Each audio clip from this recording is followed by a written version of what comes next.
Buonasera al capo sportivo di Taglio di Po, siamo con mister Fabrizio Zuccarin che da domenica sarà il nuovo allenatore della Tagliolese.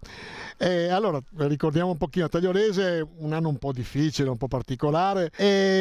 Zuccarin, cosa si aspetta Zuccarin da questa squadra? Cosa si aspetta dalla squadra da Zuccarin? Ma me la presentano molto bene, la situazione non è che sia grave così, abbiamo da incontrare tantissime squadre, ancora 9 squadre che sono quasi tutte davanti, però da quello che mi dicono, poi ho parlato anche con Franzoso, l'ex mister, che siamo anche amici, mi dice che mi lascia una squadra anche in ottima salute, che penso di sì, insomma, penso che sia un momento difficile, però spero che passi, insomma.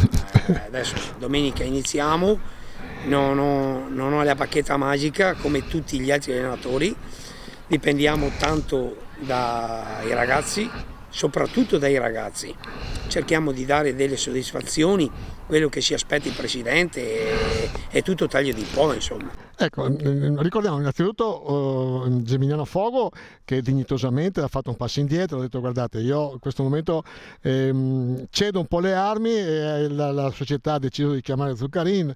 Zuccarin un po' di bacchetta magica ce l'ha perché mi ha portato in Serie C il Delta, mi ha portato in eccellenza dalla prima categoria lo Scardovari, quindi grandi aspettative su Zuccarin. Vabbè, ma se non c'è la squadra, io ho sempre detto, insieme possiamo arrivare lontano, però se non c'è società non ci arrivi, se non ci sono giocatori non ci arrivi, poi l'allenatore deve sbagliare il meno possibile e cercherò di fare questo, insomma.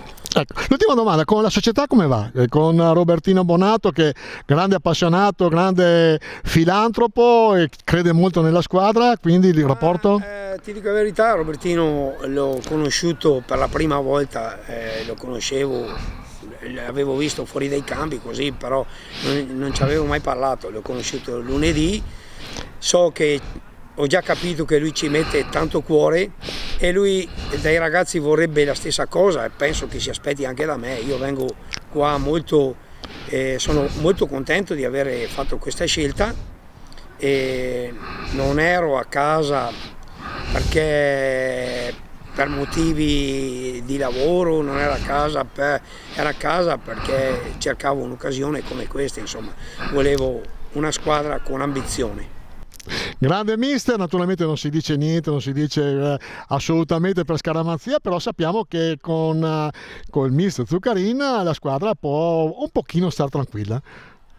Il campo e i giocatori diranno la sua.